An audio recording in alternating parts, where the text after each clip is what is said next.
Sanibonani uMC Mensisitolo.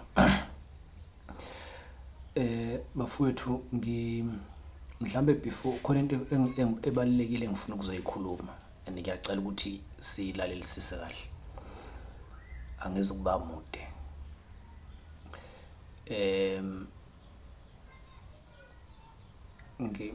Mhlambe angiqale ngisho ukuthi indaba ikhona iningi kakhulu, ziningi indaba ezimnandi kakhulu esisazoyikhuluma soyixoxa ziningi. Kunje kuphela umuntu usanje oba nginganibeka esithombeni. Yabo nje ngisho ukuthi ifoni yangibuye ingikalelela ukuthi ufuna ngisho ukuthi isikhathi esingakanani, kodwa ke yonke into izogcina ilungile. Bafowethu ngifuna ukukhuluma ngodaba lwecala likaSenzo Meyiwa. Kunephutha elikhulu esalenza South Africa nje ngo-2014 mhla kufa uSenzo Meyiwa. Singabahlali nje base South Africa besicabanga ukuthi icala lokufa kaSenzo Meyiwa lavulwa, kodwa ngokuhamba kwesikhathi siyabona ukuthi alikho icala lavulwa ngokushona kaMeyiwa. Kushuthi nje ngesikhathi kushona uMeyiwa kufana nje nokuthi kwafinje yondile nje yalahlwa lapha ya. So besicabanga ukuthi icala lavulwa, kodwa sekuyacaca ukuthi icala likaze livulwe ngoSenzo Meyiwa. Lento engizoyikhuluma la abanye bazocabanga ukuthi mhlambe umuntu uyayikhuluma nje out of ignorance and nokuba ngingabi na clue.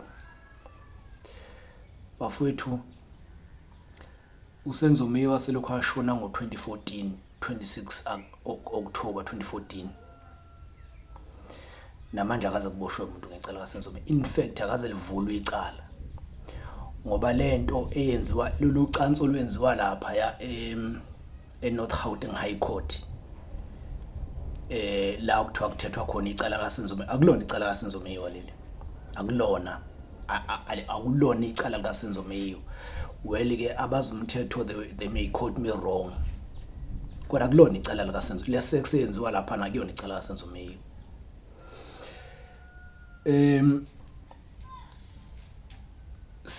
Kade sine discussion nomndeni wakwaMeyiwa led by uSifiso Meyiwa. Ngicabanga ukuthi uSifiso Meyiwa niyamazi, umfowabo kaSenzo Meyiwa lo hlala ekhuluma nje outspoken ngodaba likaSenzo Meyiwa.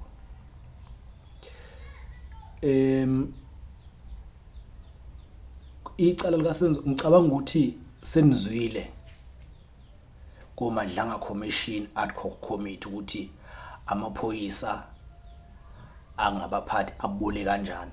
Ngicabanga ukuthi senizwile ukufa kaSenzo Meyiwa. Yonke evidence is there, yonke evidence is there ukuthi uSenzo Meyiwa washona kanjani. Selokwashona uSenzo Meyiwa akaze kube ibikho imash sikhalaza ku Facebook, sikhalaza ku TikTok ukuthi hayi lento eyenziwa ecaleni enkantolo, icala lokusenza lokushona kaSenzo Meyiwa, lezi insizwe eziboshiwe lapha ziyasukelwa, sigcina kanjalo. So kade sino meeting nomndeni kaSenzo Meyiwa which was represented by uSifiso Meyiwa. Sihlela ukuba nemash, national march, a total shutdown. Well kabanye bazoyithatha kancane lento esikhulumayo ngenxa ukuthi mhlambe is spoken by umuntu ofana nami or something, ngoba abanye bahlale besho la ku Facebook bethi uSifiso Meyiwa lo yamjida lona uphethe information akayisingani pho emaphoyiseni kwasho wacima. Nabo benzisa ukuthi akazi ukuthi uSifiso Meyiwa usehambe ibanga lingakanani. Let me tell you, sishone lo ubaba kaSifiso kaSenzo Meyiwa washona isikhathi singakafiki ngenxa yedepression ebimphethe day in day out. Njengamanje asifuni ukushona lo mama kaSenzo Meyiwa isikhathi singakafiki ngenxa ukuthi uhlala ecabanga day in day out. Bafowethu sihlela imarch esingakazi ukuthi izoba nini, esingakazi ukuthi izoba kuphi ngaluphi usuku, yini ezobe yenzeka, kodwa esisakhulumile savumelana nabanye esihlela nabemarch ukuthi ngoba la eSouth Africa lilodwa iphoyisa silazi ukuthi liyiphoyisa. Iphoyisa nje umuntu esimazi ukuthi uyiphoyisa la South Africa uyedwa, uGeneral Mkhwanazi. So si decide ukuthi sibe nemarch. It's either my like KZN bese eThekwini iye ngqo ehofisini lika Mkhwanazi siyovula icala lokufaka kaSenzo Meyiwa ngoba iprima facie evidence ikhona. Prima facie evidence ubufakazi obukhona okungaxoxiswa okungaboshwa abantu ngabo, then kube khona okwenzakala. Sizoyisho ukuthi ithombe siyifake la size ngoba sisazoya kwamndeni nokaMeyiwa nibone sihlangene nizwe ukukhuluma esizokukhuluma. So we are inviting everyone ukuthi abe ingxenye. Umndeni kaSenzo Meyiwa ngesikhathi kushona uSenzo Meyiwa wathola icall umzala kaSenzo uSiyabonga Meyiwa wathola icall ngelanga uMeyiwa washona ngabo 8 ebusuku. uSenzo Meyiwa washona la ko 7:45 to 8. Umzala kaSenzo wathola icall ngaso leso sikhathi efonela uDumelo Madlala wathi mfowethu sekunenkinga la, sekushona uSenzo, udutshulwe indoda kaZandi. Angiyazi igama layo, angithi uDumelo Madlala wayeqala ukuyegoli ngesikhathi kwashona ngaso uSenzo. uSenzo wayembizile ukuze beyohambe beye ephathini kaRoy Mahwamunza. Cabanga ukuthi niyayazi leyo background. So uma sekwenzeka uSenzo seshona uyafona uDumelo Madlala, ufonela kwaSenzo Meyiwa uyachaza ukuthi cha la sekushona uSenzo udutshulwe indoda kaZandi, ibikade izofuna uZandi yafika icasukile iphethe isibhamu. Mayifica thina yayitshela ukuthi thina siyamshaya uZandi ngoba sihamba noSenzo Meyiwa. So yacha ngathi kade ingamtholi ngisho efonini. Uma drop ucingo uDumelo Madlala wasuka umndeni kaMeyiwa wafona back usufonela uDumelo. uDumelo yini kwenze njalo uthini? Wachaza uDumelo into eyenzeka ngoba umndeni kaMeyiwa usunayo yonke information ngecala. Into eyenzeka ngesikhathi uSenzo Meyiwa elimala ezama ukulamula uLongwe noZandi noKhelikhum ngoba kwase kunokuxabana nje okukhona. Ngesikhathi uSenzo Meyiwa elimala edutshulwa ngesibhamu sikalo esasiphethe uLongwe 38, abantu bokuqala bafonelwa uKhelikhumalo kwaba uChikothwala ubaba kaLongwe. Owesibili kwaba uIvan Khoza wePirates. Nabanye ke kodwa the first people kwaba uChikothwala.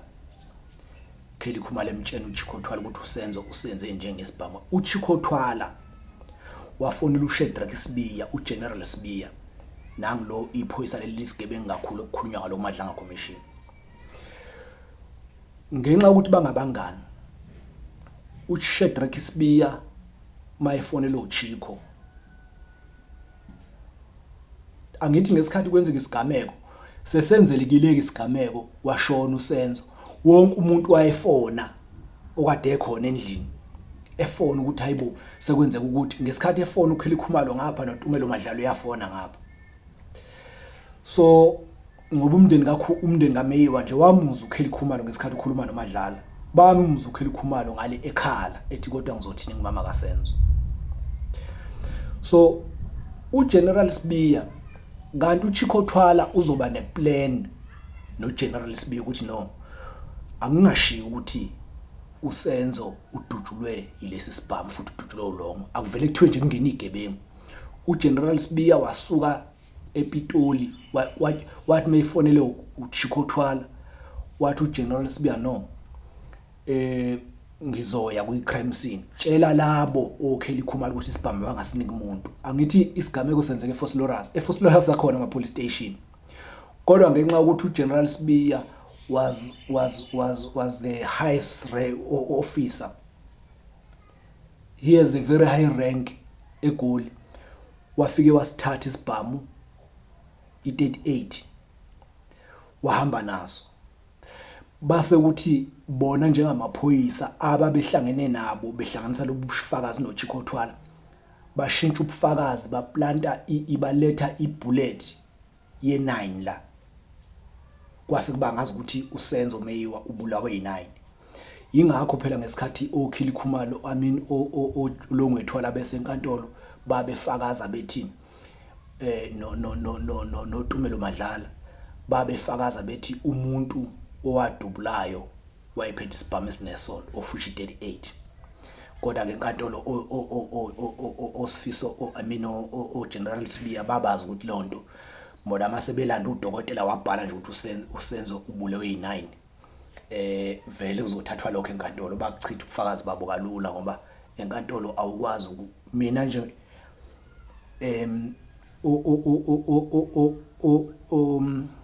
oZandi noma bengathi sasibona isibhamu kwakuyisibhamu esinesondo kodwa udokotela mayithi hayi isibhamu esadubula uSenzo i9 inkantolo izothatha lokho kushiya udokotela ngoba uchwepheshe wena kuzothiwa awazi vele ibhamu so indaba kanjalo uSifiso Meyiwa ngesikhathi enyuka eGoli ngakusasa waya kuIvan Khoza Sifiso Meyiwa mabesuka emahhovisi noIvan Khoza bengena emotweni kwakuwuKhoza nenodala ngaKhoza noSifiso Meyiwa uthi uKhoza kuSifiso Meyiwa indodana hey ibhluka indaba kaMfowenu kodwa ke umfowenu ulimale endlini ulimale endlini lokho ukuthi ngene inkabi bese bebenzela nje amaphepha benzela indaba amaphepha nezintatheli kodwa nje ubule ulamela endlini uSifiso akaphupha uSifiso Meyiwa ekhuluma le yonto kusanda kuvela kuMadlanga Commission ukuthi ilunga leEFF laya lapha ya kwi-crime scene late la ngafica lutho la lafica ukuthi cleaniwe uGeneral Phahlane ngo2016 kade presenter lapha ya ikhona lento engisho kuma minute kwi-police portfolio committee ngo2016 washo ukuthi i-crime scene kaSenzo Meyiwa ya compromise okusho ukuthi yaphazamiseka yacleanwa ngani yacleanwa nje isi-crime scene kaSenzo Meyiwa everyone knows that uadvocate Chauke obekade udirector of public prosecutions ngo2014 washo wayivumela yena ukuthi bona njenge-APA bayazi ukuthi azikho inkabe ezangena endlini bayazi basafuna ukuqoka ithimba elizo qhamuka elizoqhamuka ngobufaka elizolandela icala ebufakazini bokuthi uSenzo Meyiwa wabulawa ngabantu ababesendlini nakuMadlanga Commission kusanda kuvela ukuthi i-crime scene was compromised. So what else do we need? Yini nje siyifunayo South Africa? Uma kungashona uSenzo Meyiwa umuntu wayemkhulu kangaka ezweni. Umuntu wayemkhulu efuna ngisho ama club aphesheya. uSenzo waziwa ngama club abantu baphesheya zikhulu zaphesheya. Ukapteni weqembu elikhulu, ukapteni wezwe weBafana Bafana. Uma kuzoshona uSenzo bese kudlalwa ngathi sikhona sibuka. Yini ucabanga ukuthi makufa mina kuzoba njani? Makufa wena kuzoba njani? Lento eyenziwa lapha enkantolo eyenziwa uBaloyi noGininda no Shedrack Sibiya no nejudge uRathe ngicabanga ukuthi nonke niyayibona ukuthi nje le sex eyenziwa lapha ya ngoGininda ngicabanga ukuthi nonke niyayibona le yanto ayikho ngisho okuncane into ehlanganisa abasolwa sebehluleke bancama sebeyahuma angifuni ukungena ukuthi bathini ngicabanga ukuthi icala niyalilandela. So sizoba nemash, siyacela ukuthi abantu bejoyine bebe khona, sizoba nemash. Kodwa before that sisazoya kwameyiwa kube yiwo umndeni oshoyo sikhona nani nizobe nikhona nibuka sishuthi la sikhombisa ukuthi this thing is serious. Usuku lwemash luzophuma uma sesiyile la, sizophuma sesilapha kwameyiwa. So we are inviting everyone ukuthi sihambeni siye kwaMsenzo Meyiwa. Asingakalusho nosuku esizola ngayo eThekwini. Sizovumelana noSifiso Meyiwa, noMia, nomama kaMeyiwa ngelanga bazoba khona ngalo ekhaya nje kahle. Sibatshela ukuthi bafowethu sicela ukuza kini ngelanga elokuthi. Ofisa ukuhamba nathi sizolimemezela la usuku. Ke la sifuna amasotsha la. Niyazi ukuthi mawulwa namaphoyisa aphethe njengo Shedrack Sibiya noba kuleli cala laSenzo Meyiwa mhlawumbe ba close to 20 abantu asebefile. So we need soldiers azosijoyina thina sisinike sivumelene ukuthi sinikele ngemizimba yethu ukuthi if besibulala asinama bodyguards asinayo moto asinalutho seyihayikhela ngisho sihamba. If they decide to kill us, let them kill us. So sizoba nemash esingakazi usuku lwayo, esingakazi ukuthi izoba kuphi. Kodwa khona it's gonna be a national shutdown. La khona sizobe siphoqa amaphoyisa, sizobe siphoqa sizoya ku General Mkhwanazi futhi ngoba alikho elinye iphoyisa silaziyo thina ngaphandle kwaMkhwanazi alikho. Uyena ozosigide. Well ikhona sizofuna ne-legal team, uSifiso Meyiwa uthe khona i-legal team ezos-advise. Kodwa noma kanjani we are calling for a national shutdown ezokwenza ukuthi kuboshwe uLongwethwala. uLongwethwala kalutho la eSouth Africa uLongwethwala. uTumelo Madlala wafonela kwaSenzo Meyiwa wabatshela ukuthi indoda kaZandi isibulele uSenzo Meyiwa ngesibhamu kodwa imbulale ngephutha. That's the prima facie evidence. U-Advocate Chauke oyikade director oyi-DPP eGauteng washo ukuthi bayazi bona ukuthi azikho igebengu ezangena endlini. Ubufakazi lobo buphelele ukuthi ku-prosecute sizokwenza national shutdown ukuthi kuboshwe lo wake wabonaphi in noma ikuphi nje la khona ama investigators aphethe icala kaSenzo Meyiwa abaphenyi oGininda. Wake wabonaphi kuthiwa umuntu uthenga inkabi kodwa zona iboshiwe inkabi kuthiwa wayithenga kodwa yena ngaboshiwe. Nake nayibona phi leyo nonsense enjalo? Nake nayibona phi leyo nto? Nake nayibona phi nje? So sizo communicate usuku lokuthi siyanini eThekwini.